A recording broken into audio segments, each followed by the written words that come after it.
ಸುಮಾರು 4,000 ಕೋಟಿಗೂ ಅಧಿಕ ಮೊತ್ತದ ವಿವಿಧ ಯೋಜನೆಗಳ ಶಂಕುಸ್ಥಾಪನೆಗೆ ಆಗಮಿಸಿರುವಂತಹ ರಾಷ್ಟ್ರೀಯ ಹೆದ್ದಾರಿಗಳ ನಿರ್ಮಾತೃ ಆಗಿರುವಂತಹ ಕೇಂದ್ರ ಸಚಿವರಾಗಿರುವಂತಹ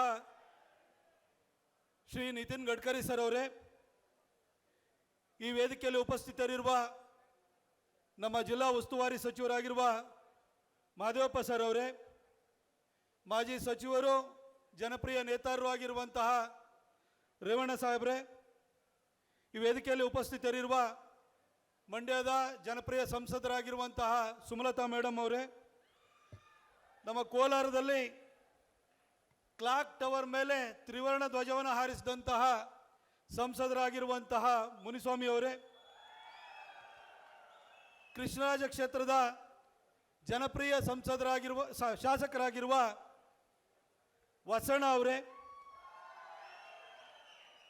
ಮಾನ್ಯ ವಿಧಾನ ಪರಿಷತ್ತಿನ ಸದಸ್ಯರು ಹಿರಿಯ ನೇತಾರರು ಆಗಿರುವಂತಹ ವಿಶ್ವನಾಥ್ ಸಾಹೇಬ್ರೆ, ವಿಧಾನ ಪರಿಷತ್ತಿನ ಮತ್ತೊಬ್ಬರು ಸದಸ್ಯರಾಗಿರುವಂತಹ ಸ್ಥಳೀಯ ನಾಯಕರು ಆಗಿರುವಂತಹ ಮಂಜೇಗೌಡ್ರೆ, ಹುಣಸೂರಿನ ಜನಪ್ರಿಯ ಶಾಸಕರು ಯುವ ನೇತಾರರು ಆಗಿರುವಂತಹ ಜಿಡಿ ಹರೀಶ್ ಗೌಡ್ರೆ, ತುರುವೇಕೆರೆಯ ಶಾಸಕರಾಗಿರುವಂತಹ MT ಕೃಷ್ಣಪ್ಪನವರೇ, ವೇದಿಕೆ ಮೇಲೆ ಉಪಸ್ಥಿತರಿರುವ ಬಿಜೆಪಿಯ ಬಾವುಟವನ್ನು ಬೇಲೂರಿನಲ್ಲಿ ಹಾರಿಸಿರುವಂತಹ HK ಸುರೇಶ್ ಅವರೇ, ಹಾಗೂ ವೇದಿಕೆ ಮೇಲೆ ಉಪಸ್ಥಿತರಿರುವಂತಹ ನಮ್ಮ ಚಾಮರಾಜ ಕ್ಷೇತ್ರದ ಈ ಹಿಂದಿನ ಶಾಸಕರಾಗಿ ಒಳ್ಳೆಯ ಕೆಲಸವನ್ನು ಮಾಡಿರುವಂತಹ ನಾಗೇಂದ್ರಣ್ಣ ಅವರೇ, ಹಾಗೂ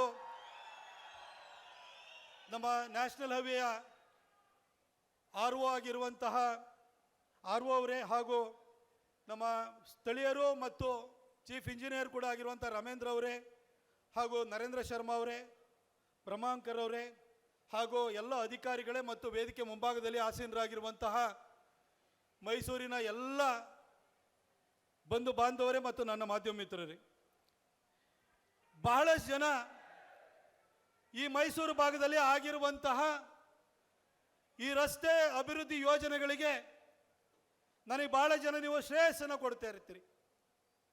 ಆದರೆ ಅದರ ನಿಜವಾದ ಶ್ರೇಯಸ್ಸು ಸಲ್ಲಬೇಕಾಗಿರೋದು ಒಂದು ನಮ್ಮ ಹೆಮ್ಮೆಯ ಪ್ರಧಾನಿ ನರೇಂದ್ರ ಮೋದಿಜಿಯವರಿಗೆ, ಅದರ ನಂತರ ಸಲ್ಲಬೇಕಾಗಿರೋದು ನಮ್ಮ ಅತ್ಯಂತ ಜನಪ್ರಿಯ ಸಚಿವರಾಗಿರುವಂಥ ನಿತಿನ್ ಗಡ್ಕರಿ ಸಾಹೇಬರಿಗೆ ಸಲ್ಲಬೇಕದು.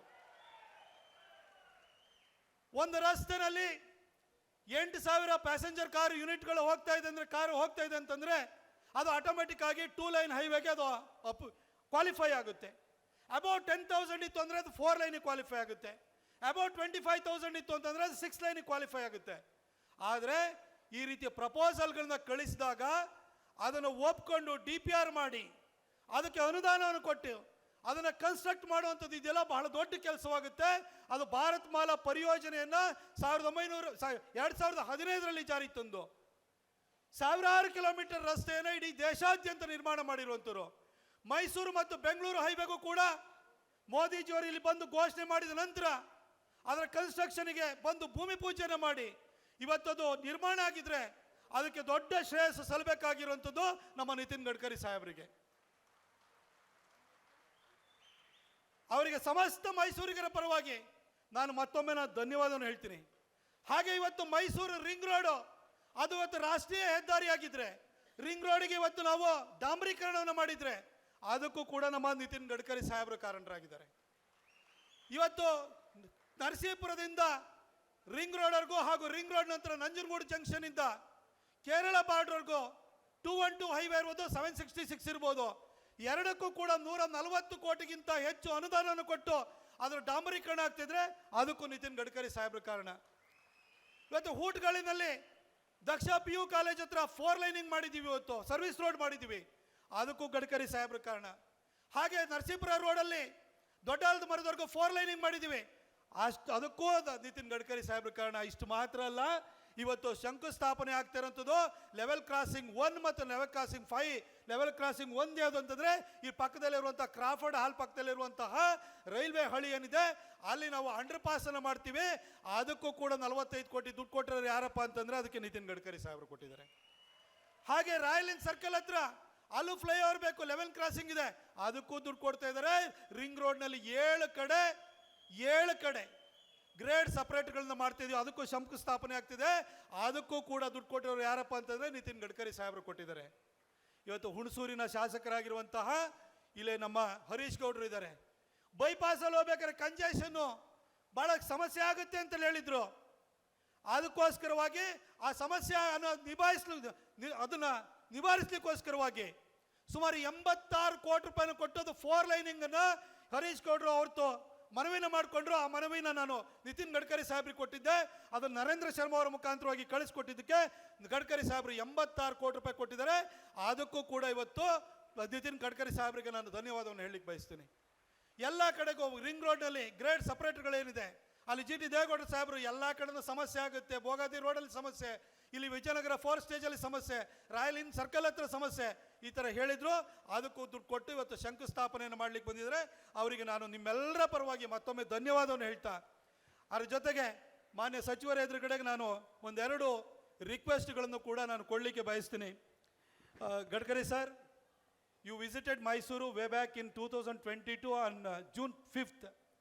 At that time, myself, then Muda chairman H.V. Rajiv and Muda commissioner Dinesh, we all came and met you and we proposed for a peripheral ring road for Mysuru, sir. Sir, Mysuru is a growing city. With the construction of one highway between Mumbai and Pune, you change the fate of Pune, sir. And you are going to do the same thing, same development, same future for Mysuru, sir. With the construction of 10-line highway between Mysuru and Bangalore, you are going to change the fate of Mysuru. You are already changing the fate of Mysuru. But when Mysuru grows, we need peripheral, outer peripheral ring road, sir. After meeting you, then I met the Honorable then Chief Minister Basuraj Bommai, sir, and then UD Minister Bhairati Basuraj, sir. They were kind enough to release 10 crore for the preparation of DPR for the proposed outer peripheral ring road of Mysuru, sir. Once the DPR is completed, I request your kind self to sanction the entire money for the construction of Mysuru outer peripheral ring road, sir. This is my humble request on behalf of every Mysorean, sir. Sir, and one more thing, you have already sanctioned a 4-line highway between Palalli to Kushal Nagar at a cost of 4,130 crores. We need to connect the portal city Mangalore, so we need to have a DPR between Kushal Nagar to Mani. Sir, I request you to immediately order for the preparation of DPR between Kushal Nagar and Mani, sir. Sir, and I have one more request, sir. Sir, after the construction of 10-line highway between Mysuru and Bangalore, the people of Bidadi, Ramnagar, Chanpatna, Mandya, Madduru, even they have their own problems, sir. They need proper entry and exits. They need footover bridges. They need underpasses at Hanakere and various other places, sir. I have already requested, and Sumalata madam also requested many a times. And you are kind enough to sanction nearly 1,200 crore for the construction of footover bridges, for the construction of entry and exit points, and underpasses and over bridges. Now the file is before the secretary, sir. I brought it to your notice while coming from the airport, and the minister immediate ಆಗಿ ಹೇಳಿದ್ರು, member ಪ್ರಾಜೆಕ್ಟ್ಸ್ಗೆ Venkataramana ಅವ್ರಿಗೆ ಹೇಳಿ immediate ಆಗಿ clear ಮಾಡಲಿಕ್ಕೆ ಅಂತ ಹೇಳಿದ್ರು.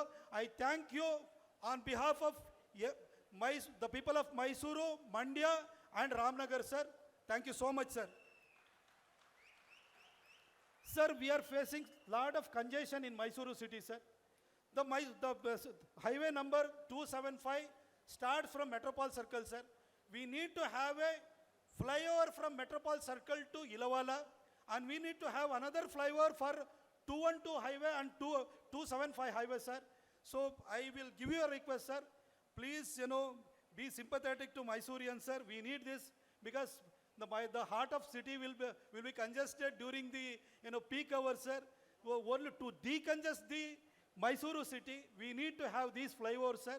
I hope you will also sanction these highways, these flyovers, sir. Finally, once again, I would like to thank you for ordering a DPR for the construction for the expansion of Nanjangoodu, Mysuru and Nanjangoodu highway into a 6-lane express lane, sir, and with a service road. I thank you on behalf of every Mysorean and the people of Nanjangoodu, sir. Thank you so much, sir. Nitin Gadkari ಅವರು ಇಲ್ಲಿ ಬಂದು ಇಷ್ಟೆಲ್ಲ ಕೊಟ್ಟಿದ್ದಾರೆ. ಕೊಟ್ಟಾಗ ನಮಗೆ we should be grateful to him. ಒಳ್ಳೆ ಹೈವೇನ ಕೊಟ್ಟಿದ್ದಾರೆ. ಡಿಮಾಂಡ್ ನೀಡಬೇಕಾದ್ರೆ ಕೊಟ್ಟಿದ್ದ ಕೆಲಸದ ಬಗ್ಗೆ ನಾವು ಫಸ್ಟ್ ಹೇಳಬೇಕಾಗುತ್ತೆ. I pray to Goddess Chamundeshwari, once again you will get elected from Nagpur and you will be the Minister for Road Transport and Highways for another 5 years.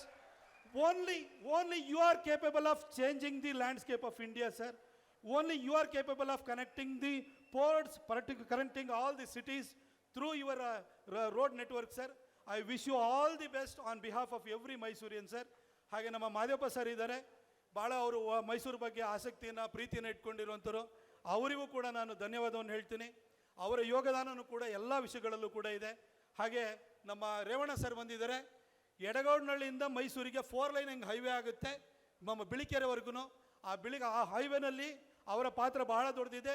ದೊಡ್ಡಗೌಡ್ರು ಇವತ್ತು ಬಂದಿಲ್ಲ. ಅವತ್ತು ನಿತಿನ್ ಗಡ್ಕರಿ ಸಾಹೇಬ್ರದ ಮನೆಗೆ ಹೋದಾಗ ಎಡಗೌಡನಹಳ್ಳಿಯಿಂದ ಬಿಳಿಕೆರೆವರೆಗೆ ಆಗಬೇಕು ಅಂತೇಳಿ ಹೇಳಿಬಿಟ್ಟು ಅವರು ಇದ್ದರು. ಹಾಗೆ ಸಾರಾ ಮಹೇಶ್ ಅವರು ಕೂಡ ಬಂದಿದ್ದರು. ಇದು ಆಗಲೇಬೇಕು ಅಂತ ಹೇಳಿದ್ರು. 4 ಲೈನಿಂಗ್ ಕೂಡ ಇವತ್ತು ಭೂಮಿ ಪೂಜೆ ನಡೀತಾ ಇದೆ. ನಾನು ದೊಡ್ಡಗೌಡರಿಗೆ ಹಾಗೂ ರೇವಣ್ಣ ಸಾಹೇಬರಿಗೆ, ಸಾರಾ ಮಹೇಶ್ ಅಣ್ಣನಿಗೂ ಕೂಡ ಈ ಸಂದರ್ಭದಲ್ಲಿ ನಾನು ಧನ್ಯವಾದವನ್ನು ಹೇಳ್ತೇನೆ. ಆ 4 ಲೈನಿಂಗ್ ಹೈವೇ ಆದಷ್ಟು ಬೇಗ ಕೆಲಸನೂ ಕೂಡ ಪ್ರಾರಂಭ ಆಗ್ತಿದೆ. ಇವತ್ತೆಲ್ಲ ಮೈಸೂರಿಯನ್ಸ್ ಸೇರಿದರೆ ನಾವು ನೀವೆಲ್ಲ ಸೇರಿ ಒಳ್ಳೆ ಮೈಸೂರನ್ನು ಕಟ್ಟೋಣ. ಮೈಸೂರಿಗೆ ಮುಂದಿನ ದಿನದಲ್ಲಿ ಒಳ್ಳೆಯದಾಗಬೇಕು, ಮೈಸೂರಿಗೆ ಅಭಿವೃದ್ಧಿ ಆಗಬೇಕು, ಟೆಕ್ ಜಾಬ್ ಬರಬೇಕು. ಬೆಂಗಳೂರಿನಲ್ಲಿ 92 BT ಕಂಪನಿಗಳಿದೆ, 6500 IT ಕಂಪನಿಗಳಿದೆ. ಆದರೆ ಮೈಸೂರಿನಲ್ಲಿ ಅಂಥ ಯಾವ ಕಂಪನಿಗಳಿಲ್ಲ. ಮೈಸೂರಿಗೆ ಈ ರೋಡು ರೈಲು ನೆಟ್ವರ್ಕಿಂದಾಗಿ ಖಂಡಿತ ಮುಂದಿನ ದಿನದಲ್ಲಿ ಕಂಪನಿ ಬರುತ್ತೆ. ಮೈಸೂರನ್ನ ಬೆಳೆಸೋಣ, ನಮ್ಮ ಮಕ್ಕಳಿಗೆ ನಮ್ಮ ಮನೆ ಬಾಗಿಲಲ್ಲಿ ಕೆಲಸ ಸಿಗುವಂತಾಗಬೇಕು. ಅದಕ್ಕೋಸ್ಕರ ನಾವೆಲ್ಲ ಶ್ರಮಿಸೋಣ ಅಂತ ಹೇಳ್ತಾ, ನಿಮ್ಮೆಲ್ಲರ ಆಶೀರ್ವಾದ ಮುಂದಿನ ದಿನಗಳಲ್ಲೂ ಕೂಡ ನನ್ನ ಮೇಲೆ ಇರಬೇಕು ಅಂತ ಹೇಳಿ ನಾನು ಎಲ್ಲರನ್ನೂ ಕೇಳಿಕೊಂಡು ನನ್ನ ಮಾತನ್ನು ಮುಗಿಸ್ತೀನಿ. Thank you.